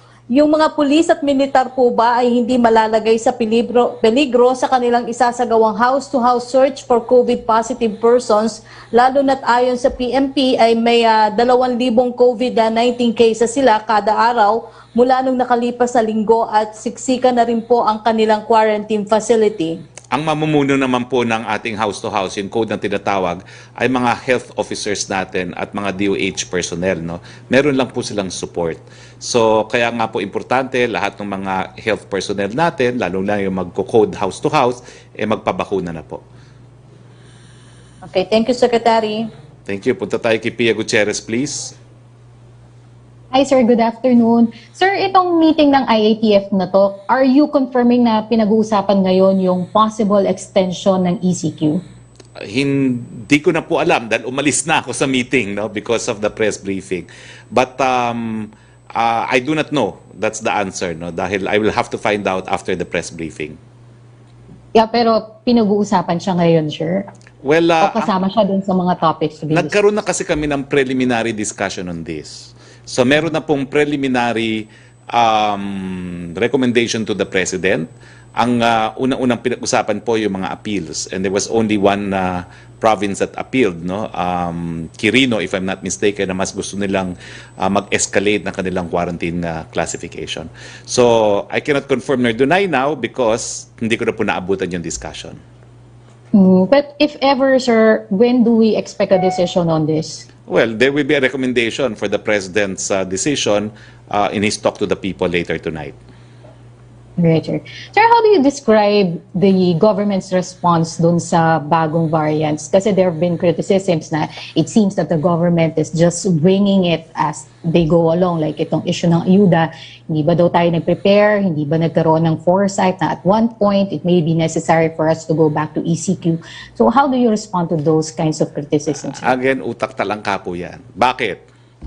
On the record po, si Secretary Dominguez, yung mga panahon na hinihimok siya ng ilang mga miyembro ng Kongreso na mas marami pang ayuda na ibigay, mas marami pang utangin para sa COVID, ang sabi niya, hindi. Kasi kung uubusin na natin ang ating resources ngayon, hindi natin alam kung ganong katagal itong problemang ito. True enough, tumatagal nga po ang problema, bagamat nandyan na ang bakuna. So, may foresight po ang ating economic team na huwag masyadong umutang, huwag masyadong ubusin ng ating resources at maghanda doon sa mga contingencies. So yan po ay patunay na malinaw po ang strategiya natin. Napakaganda nga po ng foresight ni Secretary Dominguez. Kaya nga po nanindigan siya kahit anong sabihin ng Kongreso ng mga panahon na yon na kinakailangan mas marami pang gastusin para sa subsidy at para sa SAP. Hindi. Ang sabi niya, lalagay tayo sa gitna sa buong daigdig doon sa mga halagang inuutang para sa COVID dahil hindi natin alam kung gaano katagal itong problema nito. Yan po ipatunay na talagang may foresight at malinaw ang plano po ng NEDA. Pangalawa, malinaw na malinaw din po sa sumulat mula yung ating criteria na daily attack rate, 2-week average daily attack rate at critical care capacity pa rin ang tinitignan natin at hindi po tayo umaalis dyan at kinukonsider rin natin yung epekto sa ekonomiya at saka sa lipunan mismo. Kaya nga po, total health ang ating goal, hindi lang po pagbalanse ng kalusugan at ekonomiya kasi po kasama na sa kalusugan yung pagkagutom dahil po sa lockdown. So, mali po mga sinasabi nila. At pangatlo po, talaga naman po kung hindi pumasok itong mga new variants na ito, talagang nasa 1,000 more or less na lang tayo kada araw, no? Pero hindi po natin madideny na talagang malaking papel itong mga new variants, pagkabat ang pakausap natin, pareho pa rin po ang ating sandata.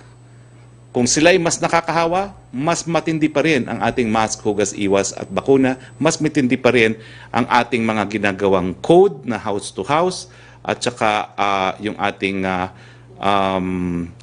ating testing, no, and isolation, no. Patuloy naman po tayong gumagawa rin ng mga additional facilities.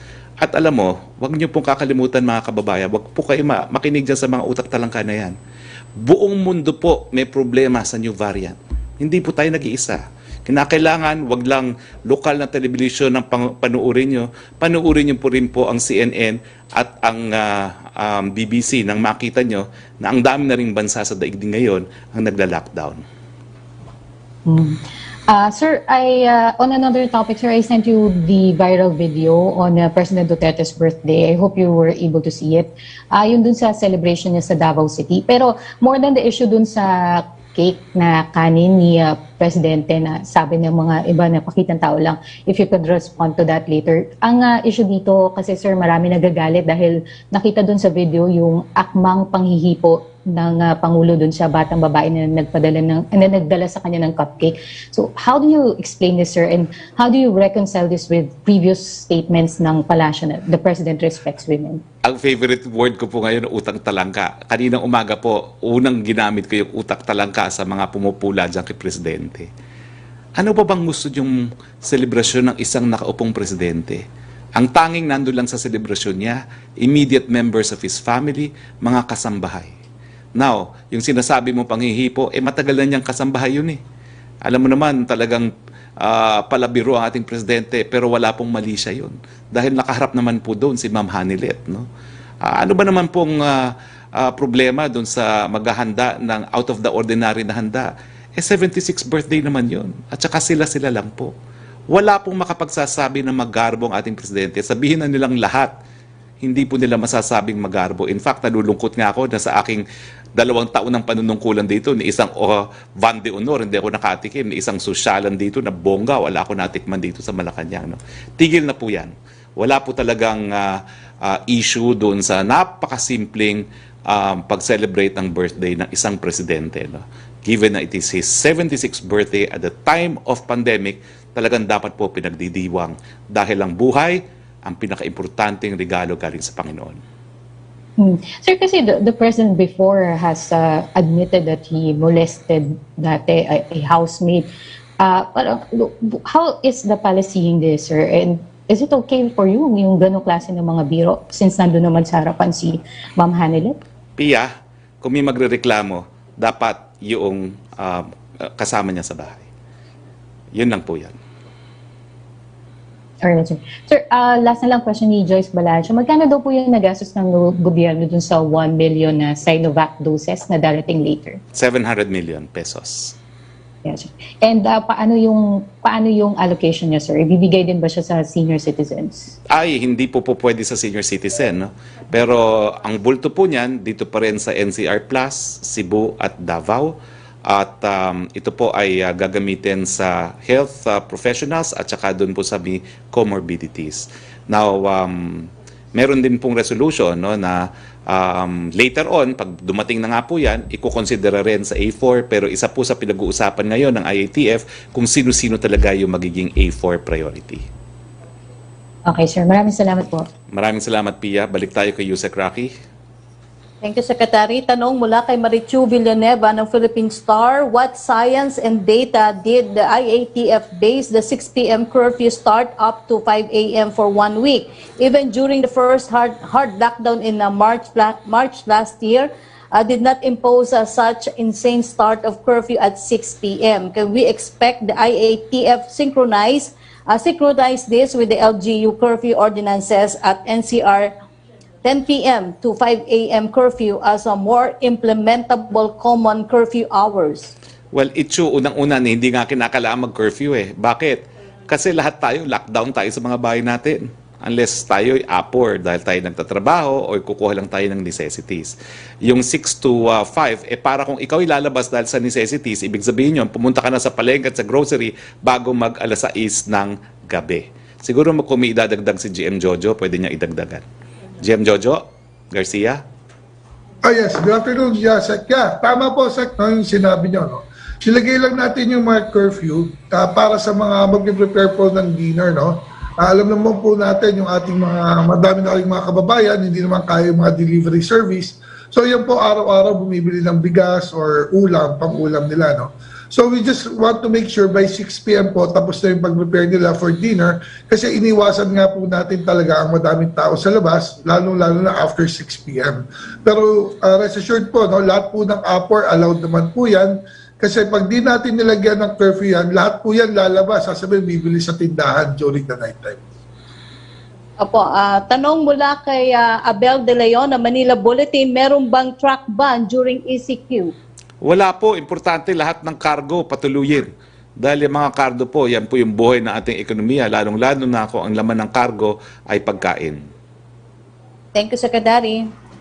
Okay, punta na tayo kay Pia Renada, please. Hello? Yes, can go you ahead. hear me? Go ahead. Sir, pwede po muna kay Dr. De Guzman.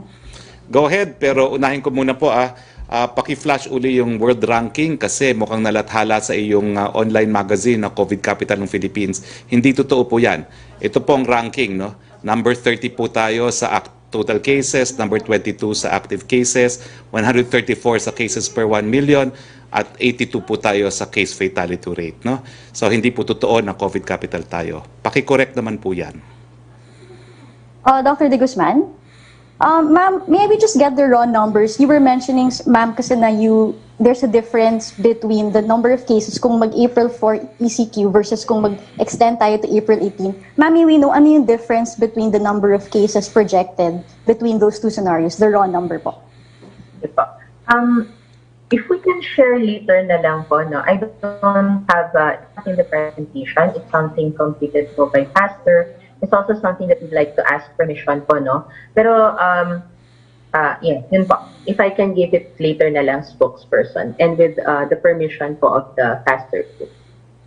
Okay, how about, ma'am, even just the raw number ng projected cases per scenario, not the difference, but kasi flash naman po yung graphic, di ba? Na it's around parang mga 250, 300,000 pag April 4 versus kung April 18 it's a bit over 500,000? Do you have just Yes. those numbers, ma'am, the raw? Yes po. Pero siguro ganito po, no? I don't know where the narrative is going, no? I just want to be there to be caution in interpreting the graph, no? Baka tulad nga ng sagot ko kanina, we shouldn't be too focused on the ECQ. Gusto idagdag na itong ECQ na pinag-uusapan namin dito ay hindi lamang po to parang nag-lockdown ka lang. ECQ to na dapat po may kasamang pag-improve sa adherence natin sa ating minimum public health standards plus yung pag-delay po nung pagpapatingin, pag-contact trace at pag-isolate. Bababa po to kung lahat yun magkakasama na hindi lamang yung perspective, puro ECQ lang po yung gagawin natin. So, I hope yan po yung mapaabot na message po natin. Alright. Secretary Roque, because you were saying na onti lang naman yung difference ng projected cases versus in the two scenarios. But sir, I'm wondering if the IATF is also thinking of the deaths that this could mean, because diba 1% of 100,000 is like 1,000. I mean, it's still something, right? I mean, there's still deaths, like we always say that even one more death is already a lot. So sir, when the IATF makes its decision on whether or not to extend... Cost-benefit ng NEDA. Well, alam niyo po, may cost-benefit pong ginawa ang NEDA. No? Sa 13,000 na namamatay, ang kailangan po timbangin natin yung mga namamatay dahil sa ibang mga kadahilanan. At kung hindi po ako nagkakamali, no? Again, I'm trying to retrieve the graph. No? Pero parang mga 400,000 po yung death due to other reasons. At kasama na po siguro yan yung malnutrition and poverty. No? So ganun po ang ating analyze at paggawa po ng pulisiya. Tinitimbang at ang ating goal nga po, total health. Dahil ang pagkagutom po na because of lockdowns, yan ay kabahagi pa rin ng total health ng mga mamamayan. But sir, isn't that the reason why we're proposing aid for these families to prevent that hunger? So maybe my next question can be for Secretary Avisado. Sir, saan manggagaling po yung Well, sandali, no? billion? You asked already your last question. No? Your last question is, hindi ba yan nagbibigay ng aid? Alam mo yung aid na bibigay natin, stopgap measure lang po yan. Pero that does not promote the totality of health of individuals. Your last question, please. Ito na nga, sir. Sir, for Secretary Wendell, sir, saan galing po yung 23 billion? You said unutilized funds, from which allocation, sir? And you were saying also earlier that the aid that will be given this time around will be bigger than the Bayanihan one. Can you just elaborate how much bigger po? The funds that we're going to use for this special amelioration assistance to those affected by the ECQ are the remaining unutilized balances of Bayanihan 2. No? And that therefore, since the Bayanihan 2 was extended and the President was given the authority under Bayanihan 2 precisely to realign and to put at good use whatever funds are made available, then that is the basis. And as already stated, we have more or less 23 billion unutilized balance from Bayanihan 2. And therefore, that is the basis for allocating this to all those affected by the current ECQ. Sir, sa Bayanihan 2, in which part of that is the 23 billion? Is it for which aspect of the pandemic response? Yung natira, yung hindi natin na-spend? Well, precisely as I've said, ang Bayanihan 2, we have practically used up all the money allocated for the various programs, and that was 140 regular plus 25 standby. So we have covered that all, but still there remained a balance that was left unutilized because these are carryover from Bayanihan 1. Remember that the source for Bayanihan 2 are those unutilized from Bayanihan 1 and those that can be certified by DOF for Bayanihan 2. Okay, thank you very much. Pia, yung aming datos nga po na pinakita kanina is from John Hopkins. So unless you have a better source than Johns Hopkins, pakicorrect po yung inyong report dahil naturingang fact-checker pa naman po kayo. Okay, next question please. Secretary, Roque? tanong mula kay Angel Ronquillo ng DZXL, ano po daw ang assurance na hindi mauulit ang ginawang pag-estimate ng Meralco sa electric bill? Baka po kasi ikatwiran nila na ECQ at hindi makakapag-meter reading ang kanilang mga tauhan. 3 araw lang po talaga ang pinag-uusapan natin dahil talagang piyesta opisyal naman po talaga ang Thursday and Friday. Hindi po mauulit yan. Tanong ni June Veneracion ng GMA News, totoo ba na marami na naman nag-positive sa mga MRT personnel at kabilang sa mga nahawa ay mga ticket seller? Kung totoo, pwede bang i-consider ulit ang shutdown gaya ng ginawa noon? Alam niyo po, sa ayot sa gusto natin, talaga pagdating po ng Thursday at Friday, talaga namang shutdown tayo, no? Miski walang COVID. So ang pinag-uusapan lang po natin is Monday to Wednesday. Opo, yung tanong ni Salarino Monte for Secretary Abisado, nasagot na po niya. Pero yung, pati yung second question niya, pero may tanong po siya para kay Dr. De Guzman. Can the government officially say that we're on a second wave ng COVID-19 cases? Why and why not? I am not in a position to answer that, pero we will ask the WHO siguro to answer that para objective po ang kasagutan. For Dr. De Guzman din daw po. Dr. De Guzman? Yes po, ako I fully agree doon po, no? Minsan we're so focused on the waves, kung ilang peak. Ako po, ang mas tingnan natin ay, ngayon tumataas po yung kaso. Ano po yung gagawin natin para hindi pa po tumaas yung kaso na to, yung bar graph na pinakita ko kanina, hindi na po malagpasan itong mga pinakahuling week, itong peak na nakikita po natin. Thank you po. Okay, thank you, Secretary. Okay, ang last natin ay si Tricia Tirada, please. Hi, good afternoon, Spokes Harry. Sir, just to follow up on Pia Gutierrez's question, nabanggit niyo po na yung parang response ng Malacanang dun sa video ng Pangulo na ina-accuse nga na nabastos yung kasambahay, utak talangka yung mga critics na nag-raise po nun. But does the palace think, sir, that it's wrong to call out the president or any citizen for that matter for such misbehavior, for standing up for someone and against normalizing such behavior, sir? Asked and answered na po yan. But sir, do you think it's wrong na manindigan yung ibang tao? Kasi sabi niyo po, kailangan mag-complain dapat yung kasambahay sana. Kung siya yung dapat unang mag-complain. But is there anything wrong with people calling the president out on this behavior? Wala pong kontrol ang presidente dyan, lalo na dun sa dati na nagpupula. Expected po yan.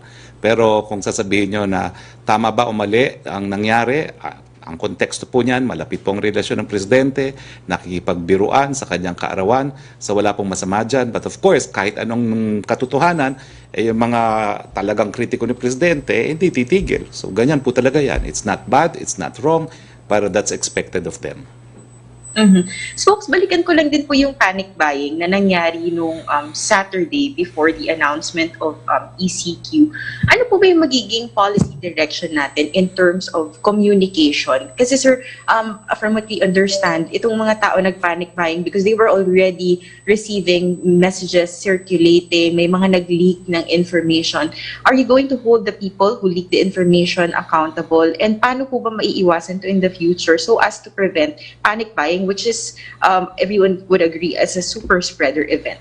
Well, una-una, wala talagang dahilan para mag-panic buying kasi ni minsan hindi po natin sinarado ang supermarket, palengke at convenience stores. So, I would think na talagang wala pong dahilan eh.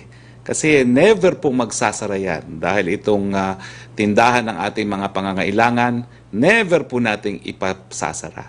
Although problema talaga yung pag-leak sa IATF po, pero hindi ko na alam ang gagawin ko dyan, no? Kasi talagang leak pa lang, nare-report na ilang mga mass media, no?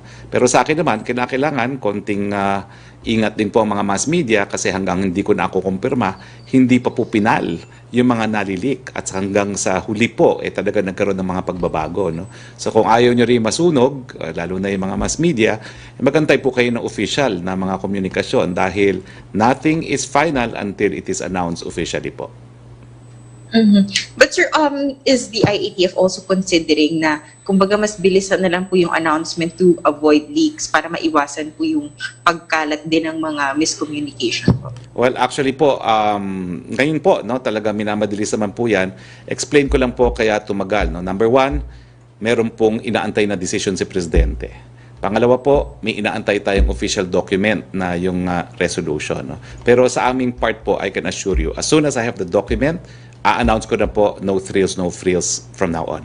Promise po yan. Thank you, Spokes. May direct my question to Secretary Wendell and to Dr. De Guzman in a bit. Your one question each, please.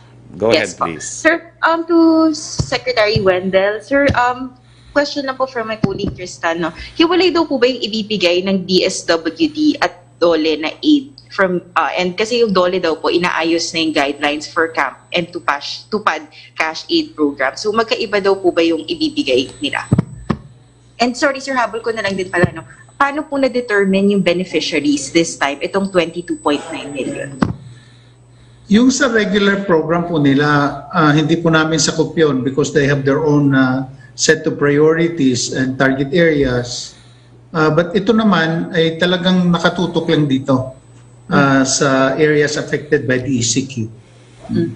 Alright, thank you sir. Sir, kay Dr. De Guzman naman po. Go ahead, please. Hi Doc, good afternoon po. So, yung ano kasi sir, ma'am, nung January, nabanggit po ng DOH that okay na po yung single mask. Parang hindi naman po advisable yung double masking. Does this advice still stand given the new variants? Kasi po, di ba, nabanggit niyo po na kailangan i-improve yung compliance when in fact there's data and sinasabi naman po ng government that people have been adherent, have been compliant to the minimum health standards. So, what can we do to further improve our compliance? Do you now encourage double masking? Pagdating po sa masking, no, bago ko puntahan yung double masking, una pong yung description natin, dapat kapag nag-mask ka, tama, hindi yung nakikita natin sa ilalim ng ilong o nasa baba po. So, correct use. Ikalawa po is consistent use. Baka naman po pag nag-mall, nakamask, pagdating na naman sa trabaho, pagkakain, tatanggalin, tapos nakakalimutan na pong mag-mask. Part po dun is yung nabanggit po nga po sa bahay. Pakiusap po na kung meron tayong mga vulnerable groups, matatanda, mga may comorbidity, mag-mask din po tayo, no? With regards to double masking, may mga expert po tayo na nagsasabi na it's something we can explore, no? Kaya lang, syempre, isa po nakikita rin namin, compliance is also related to dun sa yung comfort din natin, no? Kung komportable ka kasi natotolerate mo yun, talagang magagamit ka ng mask. So sa atin, kahit isang mask, pero dapat tama at consistent ang paggamit po natin ng face mask. Alright, thank you, Doc. Thank you, Spokes. Thank you, Secretary Wendell. Salamat. Okay, thank you very much. Punta po tayo uli kay Yusek Roque. How many more questions, Yusek Roque? Medyo marami-rami pero titingnan ko kasi yung iba po ay nasagot nyo na, Secretary. Siguro Pero, last Secretary, 3 questions, no? Kung hindi maitanong, i-text na lang po. Or Opo, i-Viber. Secretary, hindi nyo daw po nasagot yung tanong ni June Veneracion na kung totoong may nag-positive sa MRT personnel na kabilang sa mga nahawa ay mga ticket seller. Hindi ko po kung totoo, alam. Pwede bang... Hindi ko po alam, tatanungin ko po. Opo, may pahabol pong tanong si Pia Gutierrez. May mga multinational corporations daw po nag-o-offer to provide vaccines to their local counterparts in the Philippines. What is our policy on this? What are we doing to expedite the procurement of vaccines by the private sector? Gaya ng sinabi po natin, hindi po natin sila pinagbabawalan, pinararaan lang po natin yan sa tripartite agreement. Pero yung mga multinational companies na nais magpadala ng bakuna, ipagbibigay alam ko po yan sa IATF para magkaroon ng pulisiya. Ngayon po may pulisiya na, yung mga diplomatic missions, yung mga international organizations, pwede naman po sila magpadala ng mga bakuna using their diplomatic pouches. No? Pero yun po lang yung alam kong pulisiya pagdating sa mga diplomatic missions and international organizations with diplomatic status. Opo, tanong ni Sam Medinilla, nasagot niyo na po yung una tungkol po sa pag-verify yung statement ni Senator Go about dun sa new SAP. Pati yung ilang beneficiaries, nasagot nyo na rin po. Tanong ni Sam Jampon Sala ng ABS-CBN, How much for the total 25 million doses that we will order from Sinovac?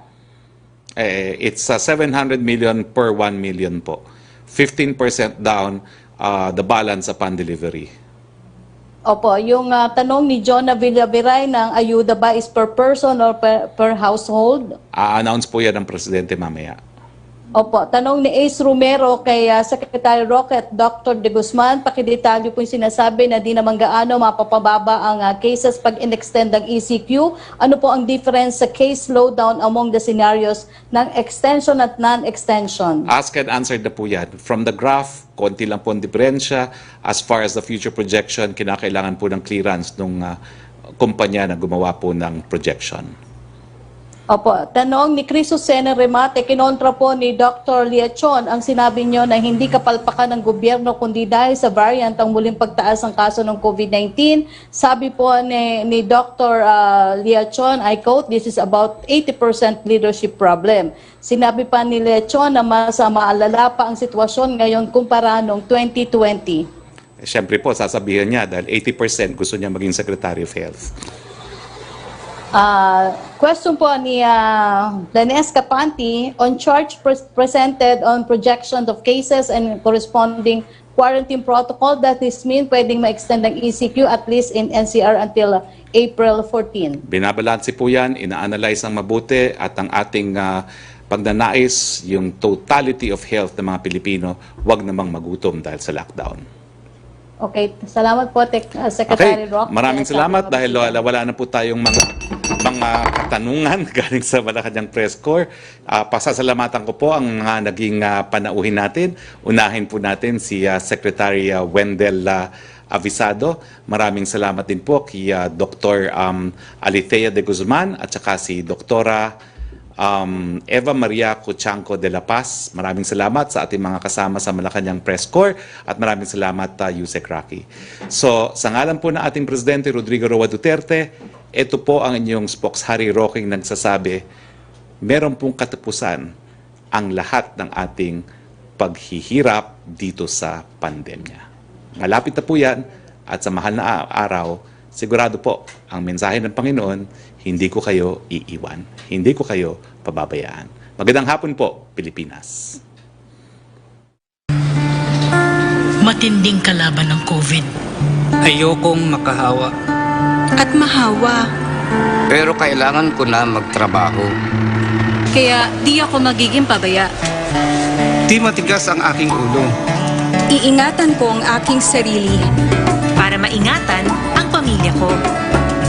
Ito ang ambag ko. Ako. Ikaw. Lahat tayo.